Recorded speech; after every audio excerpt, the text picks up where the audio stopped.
Today, we are honored to have, and you've heard his voice Yeah. already, we're honored to have our good buddy, pastor at Inglewood Baptist Church in Jackson, Tennessee. Yeah. He's been pastor in several different places. We'll get into that in a minute. But he's also the father of four incredibly beautiful children. Now, Charles, that's five. Five. You're right. Beautiful Good grief. I children. miscounted last time I was there. It's Yeah. five beautiful children. Yeah. And predominantly because his wife is beautiful. Adam, he's not so much to look at, but his wife is beautiful. All the genes And he's come from got her. five beautiful kids. Oh, and wow. I forgot it's five. Good gracious. Well, I felt bad for that one because you said It's four three- beautiful three ones and boys one and that two girls. Right? Three boys and two girls. The two girls That's are the correct. youngest. That's correct. Okay. Yes. But one of your sons, and this is the main, a huge reason we have you on this podcast. One of your sons has been through quite a bout with cancer over the years, and out of that whole story came a book that you wrote called "Hope When Life Unravels." So we're going to get into this. And if you're listening today to this podcast and you feel like your life is unraveling, and there are a lot of people who do, then I want you to turn it up and perk up your ears and listen to our friend Adam Dooley, as the Lord's given him quite a bit of wisdom and experience in this area. But we'll do that right after we come back. Yeah, we're having a little break and we'll be right back with Adam Dooley. And he's going to be talking again about hope when life unravels on the Charles Billingsley podcast.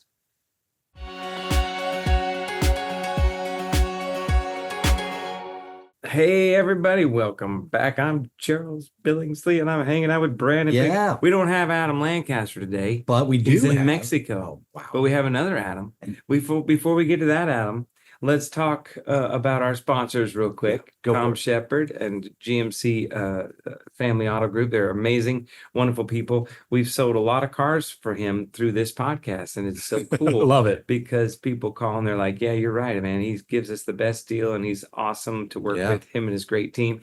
And then also Forest Audiology right here in town in Lynchburg. If you're having any issues with hearing or need some molds made or whatever, Allison Lake there at Forest Audiology is the world's best. All right. So after saying all that, we want to bring on our buddy Adam Dooley. Hey. Let's bring him on, ladies and gentlemen, Adam Dooley. All right. Yeah, it was great rejoicing. So Adam, thanks for joining us today. Yeah. Great to be here. Thanks for the invitation. Hey, listen, you and I have known each other for a while now, and you've been so kind to have me come to your church on several occasions. And you have a wonderful congregation there, and just it's just a great place, and you're a wonderful leader. And I tell everybody I know, probably one of the best preachers on the planet today. He's a tremendously, or I should say you, because we're talking to you. You're a tremendous teacher and preacher of the word. And so we appreciate that about you. But what's so cool is how you've stayed so faithful in your preaching ministry, having been through what you've been through.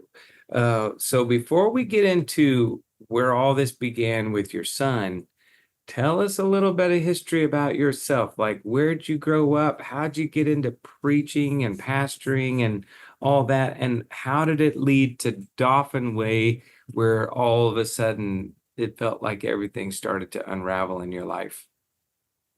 Yeah. So I'm the first preacher, pastor in my family. And it all started when I was a junior in high school. I was 17 and started speaking for the Fellowship of Christian Athletes. And through that, we would go to churches and, share a little bit about our ministry. And as the spokesperson for our group, those presentations really became very sermonic over a period of months. So much so that my senior year of high school, some of those churches where we had been started asking me to come back and fill the pulpit for them. So my senior year of high school, I preached about 34 Sundays that year, all around the county and a little town that I grew up in Kentucky. Berea, Kentucky is my hometown. You were a youngin'. Yeah, I really was. And just, I didn't know anything about ministry or preaching.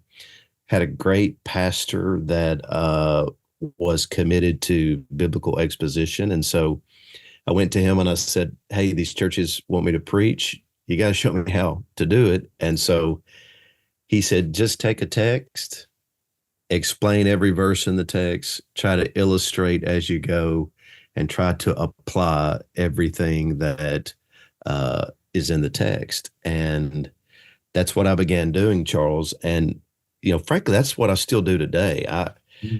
I have preached a lot since then and been to seminary and all of that, but the basic process is remarkably the same. Mm. So, started preaching at 17, surrendered to the ministry at 18, went off to Bible college, then off to seminary, and haven't looked back. Can't imagine doing anything else with my life. I was so hesitant at first. I wanted to be a pharmacist back in the day. Wow. You'd make, Uh, I could see you in that robe. Up a little Yeah. high, about Yeah. 4 steps higher. Yeah. Yeah. Yeah. Really thankful I'm not doing that. Nothing wrong with that. But just not my calling. You know, so So, when you started preaching, I tell everybody, that because when people look at pastors, they're expected to be this tremendously good preacher, but they're also expected to be a fantastic leader. They're also expected to be, filled with compassion. mm, They're also expected to be a missionary and evangelist and all these other things. And I try to help people understand, look, every minister you meet is going to be really strong in one area, stronger than they are in other areas. It's like worship pastors, everybody expects them to be a tremendous musician, a great Mhm. front guy, and also a great leader and somebody who can build a program behind the scenes. And that's just not, that person doesn't typically exist. So you have to kind of choose where you want your leader to have their strengths. Where do you feel like you're the most naturally gifted in those worlds? I mean, I think you're definitely a gifted preacher, but in any other areas when you're walking that road as a pastor, you're expected to have all these incredible gifts. Where do you find is the easiest and where do you find is the toughest for you? yeah, it's interesting. I do feel like my greatest gift is teaching and preaching. I wouldn't be in the ministry if I hadn't started there. Mm-hmm. I think with that, when you're stronger in the pulpit, that lends itself to leadership. And so I feel very comfortable in that lane. Mm-hmm. Ironically, the compassionate side is where it's always more taxing for me. So if I spend a day in a hospital, I am exhausted when I get home.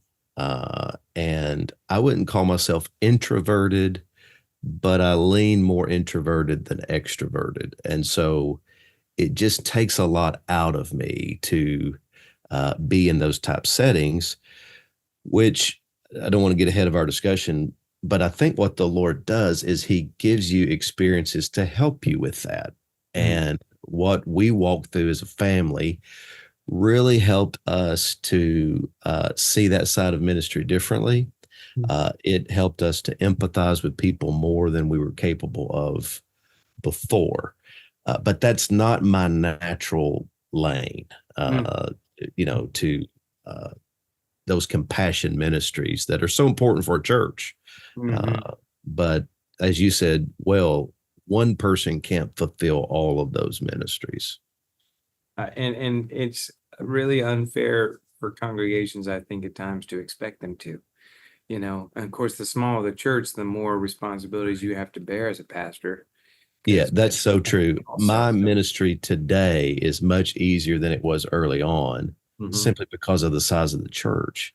Yeah. When you're doing everything, you open yourself up to a lot of criticism. And so one of the pieces of advice I would give any pastor, knowing that we all have weaknesses, is you have to prayerfully find places that need your strengths and that can compensate for your weaknesses.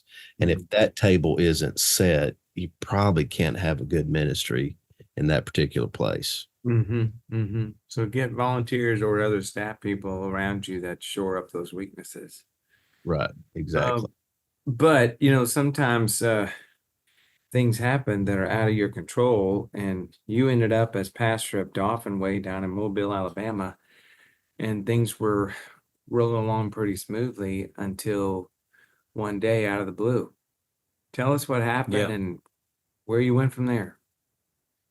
Yeah. So we had just gotten home from a trip to visit family up in Kentucky, and my son was unusually lethargic. He, for a couple of weeks, had been battling some knots all over his body. He had felt like pump knots on his head, behind his ears. His bone here was swollen, and we couldn't figure out what it was. Doctors were assuring us it was nothing to be concerned about. Put him on antibiotics, all the swelling would go down, but then it would come back. And so that went on for a few weeks, probably closer to a month. And then we have this visit. We come back to Mobile, and he has a rash from his chin all the way down to his collarbone, but not a rash that's rough to the touch. It was bright red, but very smooth. So Heather, my wife, was deeply concerned about it. She says, I'm not going to church tomorrow. I am going to take him to the hospital for some tests. And I go up to church and preach that morning. By the time I'm finished, I have text messages from her saying, you need to get over here. Something's going on. Something's not right. And, so we go, and by the time I get there, they've done blood work, and they say to us, you guys go get a bite to eat and come back. Hardest meal we've ever shared. And when we go back, they meet us at the door of the doctor's office. They offer to keep Carson and occupy him so that they can meet with us. So we know something's terribly wrong. Yeah, that's not good. Yeah. And so we sat down, and he had leukemia. I'll never forget that word when the doctor said it the first time. And we just immediately began reeling with, what does that mean? Is he going to live? Is he going to die? What are the treatment options? At that point, I'm embarrassed to say how little I knew about pediatric cancer. But how old was he at the time? He was 2 weeks shy of turning 4. So just before his 4th birthday. That's your oldest child? That's our oldest. And we had one other son at the time. And so, we are there saying, okay, what's the next step? And I never will forget the words of our physician when she said, well, we are almost as good at treating leukemia for children here as they are at St. Jude Hospital in Memphis, Tennessee. And as soon as she said almost, the decision was already made. Yeah. And so, Charles, we'd been in Mobile maybe 6-7 months. I didn't even know how to get to Memphis from Mobile. Yeah. And so we're going, okay. It's impossible. Yeah. What do we do? And through a rapid fire series of events, first of all, Carson had to be released. His white blood count was over 50,000 that day, which is very dangerous. And we go home, start throwing things into a suitcase. I'm looking on maps, trying to figure out how to get to Memphis. Church member calls and says, look, I know what's going on. You aren't going to drive up there. I've got a plane. We're going to fly you up there. So I'm thinking, okay, how did I have a church member with a plane? And was I unaware. didn't know that.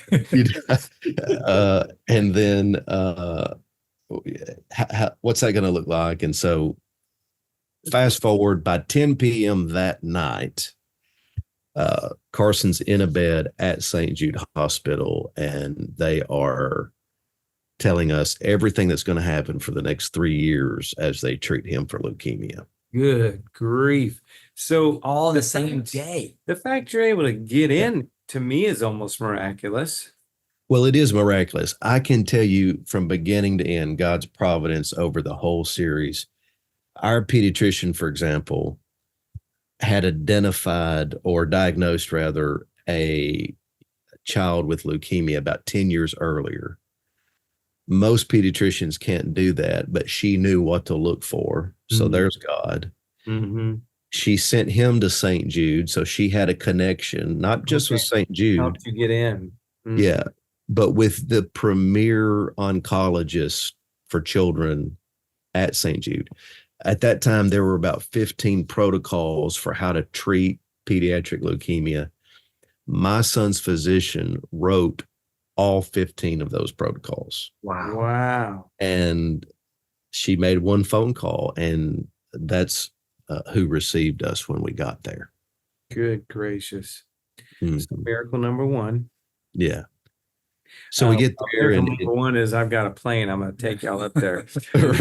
Right. Miracle number two, you get into St. Jude on the very same day. So what was Yeah. next in the journey? What happened then?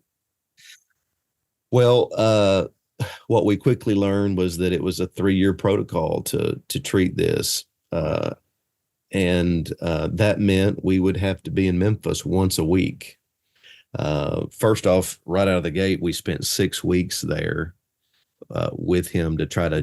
Were you flying back and forth to preach and all that, or? No, at that point, things were solid at the church. And so for 6 weeks, I stayed in Memphis with him. Awesome. And the goal of that 6 weeks is to jumpstart remission, which thankfully, by God's grace, we were able to do.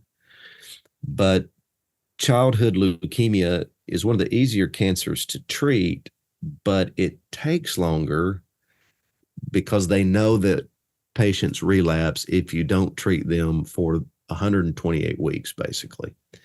And so he had to continue receiving chemotherapy, even though after 6 weeks he was in remission. Hmm. So then it became, okay, how are we going to get to Memphis every week for 128 consecutive weeks? And, everything you hear about St. Jude Hospital is true. We flew 128 times, and they paid for every flight. When we got there, they paid for the room that we stayed in, all the food that we ate, and all the treatment that my son received. That's unbelievable. I don't know if I've think ever heard that. People don't realize how incredible No, St. Jude's is. I mean, if you see the commercials, you hear about it, and you think, oh, that's wonderful. You don't realize how comprehensive it is. It takes just under $3 million a day just to run the hospital. And, of course, we didn't know any of that when we got there. I remember when they asked for our insurance information, and they said, now you won't receive a bill for any of this. And my mouth almost hit the floor. And they would charge our insurance, and whatever the difference was, we never knew because we never paid for any of that. I think they spent over $2 million on my son alone just to get him well. gracious. So meantime, how's the whole family dealing with this? You got other babies by then. Yeah. So interestingly, we have Carson had a younger brother at the time who wasn't a year old. He learned to walk at the Ronald McDonald House in Memphis. And it was incredibly trying. when we got back home, we decided that my wife and I would take turns traveling to Memphis every week. Mhm. Well, then, uh, I don't know, maybe 4 or 5 months into treatment, she became pregnant with our third, what would be our third son. And I wasn't about to let her travel Yeah. pregnant to Memphis every week. Yeah. And so Carson and I began making those journeys together once a week from that point forward, Mm. which was an incredible blessing, guys. Like, Yeah. Lots of time. yeah, I had 36 uninterrupted hours with my son every week. I mean, what dad gets that? Yeah, right. Um, Mm. but then two, when we found out we were pregnant, admittedly, we cried because we thought, how can we handle this? How can we Yeah. juggle all that we're dealing with and a new baby? But in the goodness of God, it turned out to be such an incredible blessing because it was a positive distraction. It was some good in the midst of a lot of bad at that point. Mm. And when I look at my third son today, I can't imagine life without him. And Right. just Right. amazing how the Lord used that to bless us in a really difficult time. And then two adorable daughters. Um, so Adam, in the process of all this, you literally had to do this for 3 solid years. But even the last like 2 years, he was in remission, right? But because of the recurrence of this disease, he has to keep going. So Right. was he in chemo for 3 years? Yeah, he took chemotherapy every week for 3 years. So, the first year he was bald, he had the swollen cheeks, and Mm. he would take medication. His joints would ache and all that. So, Mm. I mean, we would try to get through the airports, and it just a nightmare. He was in a lot of pain. Mm. About a year into the treatment, Mm. he his hair started growing back. Mm. Uh, and he had more good days than bad days, but he still had to take a lot of steroids that made him moody and made his body hurt. So you just dealt with that the entire time, Mm. and it just felt like you know we weren't going to make it at so many points. There's a story in the book I tell. You would feel good, like, hey, we're beating this, and then something would happen. And one example of that is a little girl that stayed in the Ronald McDonald House with us. We played with her on the playground.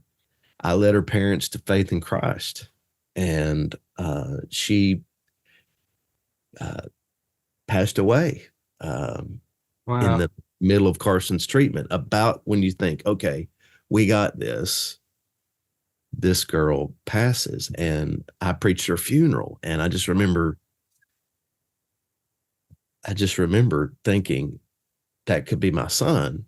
And it was paralyzing in a way I really can't describe. You have one chapter title in your book that I really found intriguing. It's called The Dark Side of God's Love. I thought Mm. that was an amazing title. Can you just explain to our readers what you mean by that? Well, one of the things that God's taught me through all of this is that his providence is sometimes hard, but his providence is always good. Mm. And that's the dark side of God's love. Sometimes God gives you what you need rather than what you want. And there are so many truths about walking with God that you can't learn apart from heartache's road. Mm. And so God gives you what you don't want, in fact, the opposite of it, in order to reveal himself to you, in order to develop who you are as a Christ follower, and to teach you to trust him more. There's a story in the book, Charles, that is so vivid to me.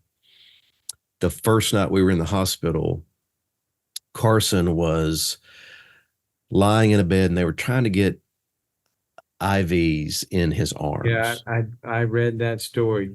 This one, yeah. Go ahead. Yeah. In same chapter, actually. Yeah. And so they were trying to hold him down. They had 2 or 3 nurses doing that, and they just could not get these IVs in. And so he was screaming, "Take me home. I don't want to be here." Big crocodile tears. And so I asked them, "Hey, give me a minute with him." And I went over to the bed and I just laid down in the bed and I put my forehead on his and I grabbed his wrists and I pinned him to the bed. And he began screaming, "Daddy, don't. I, I want to go home. Don't do this." And he knew that I was not there to comfort him. I was there to force him. And I just began to weep because in that moment, he perceived me to be his enemy as I held him down for those nurses. And I'm telling you, it was as if the Holy Spirit with a megaphone said to my heart, "This is exactly what I'm about to do for you. You do not want to walk this road, but you need to walk this road. Ooh. So I'm going to force you to do this, and you're going to find out more about me than you've ever known before." And I just wept with my son and had this concept of God as my father, like I'd never thought of it before. It just was so real to me. That's the dark side of God's love and grace. He's a good father, but you got to walk through some bad things to find out just how good he is. You know, that's so powerful and true. And it's not that we don't wish it, we don't hope for it, but because he's so good, he actually, it's a gift. I even say that. But on the back cover, it struck me this one, and it's in bold, and it says, "When our pain shouts the loudest, why does God seem silent?" I know we want people to actually get the book, but can you answer that, please? Because I've gone through some stuff in my life and our family's life that pain is so deep, and yet you're like, "Lord, where are you?" Yeah. Well, I think there are a few reasons why God seems silent. One is what we've just said. He has an agenda that's bigger and more important than ours. So he doesn't do what we want. But the other side of it is that even though I argue in the book that God is purposeful in all of our trials, that doesn't mean that they don't hurt. And it doesn't mean that they don't leave us reeling with anger and frustration. I'm not advocating that we become stoics who just say, "Well, if it will, it will. If God wants to do it, he'll do it." And you just have an attitude that it doesn't matter. It does matter. It does hurt. There are things that happen that this side of heaven, there is no reasonable explanation. For example, in the book of Job, when Job suffers so intensely, God never explains why. It's as if he's silent. In fact, the whole book of Job is, "I want a day in court with God to argue my case with the Lord." And God never answers until the very end. And when he does answer, the answer is a question. "Job, who are you Question to me. talk back to me or to question me?" Mm. So you have a whole book where God didn't just seem silent, he was silent. But what I try to demonstrate is that when God seems the most absent, he is often the most active. And what matters is not that we can see God, but knowing that God sees us. But the reality of that on the ground is he seems silent. It's as if heaven is closed. And that's where you find out if you really believe all the stuff you say you believe about Christ. Mm. Did Uh, you have a moment, you and your wife, that you were angry, questioning God? Did you? I mean, it might. we had more than a moment. I had weeks. Yeah. The first, I mean, that's actually good to hear. I think a lot of Um, people listening would be like, what? How does a yeah, pastor question God? But none of us are exempt from that. yeah. Well, I will tell you, from the day of diagnosis until 6 weeks later, when he went into remission, not only did I have doubts, and not only was I angry, I was asking questions like, do I want to continue in the ministry? Do I want to serve a God that would do this to my son? And I'm a Mm, little embarrassed to admit that, but sure. through all of that, it's like the Lord kept saying to me, do you really believe the stuff you've been teaching all these years? Yeah. And you just have a process of where you come to terms with it. And I remember the day when God gave me a peace about it and the breakthrough came. I was sitting in a hallway at St. Jude, and the peace of God just came over me as I realized, you know what, I really do believe all this stuff I'm teaching. And sometimes people ask me, what's the greatest takeaway from that time in your life? Well, that's it. I really believe this stuff. Yeah. And, guys, sometimes we're guilty of walking with God beyond our experience level. What we know exceeds what we've experienced.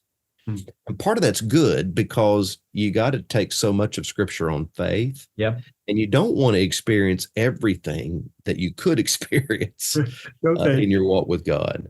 Yeah. But I think God, for all of us, gives us opportunities to put to the test what we believe. And this was our opportunity. And I walked away going, these things that I've understood are true in a way that I could not have appreciated apart from this trial. It's good stuff, Adam. So let me ask you this for those who are listening, maybe a mom walking through a divorce or who has a child who is experiencing something like what Carson went through, or even worse, they just lost a child, Mm. or a dad out there, whatever it might be. What kind of advice would you have for them who are going through a difficult time or suffering, and not just advice in the valley, but what helped you come out of that valley? Mm. Yeah. Well, in the midst of the valley, what I would say is it is not wrong to ask God why. Mm. I keep referencing the book of Job. Job asked God why 23 times, Wow. and the Lord never rebukes him for the question. I think where Job crossed a line was in demanding an answer, not in asking the question. And it's important, I think, that you do ask and that you do vent to the Lord. I encourage people, God knows if you're angry, if you're frustrated. Uh, when we have these blasphemous thoughts because we're hurting so bad, he's fully aware of it all.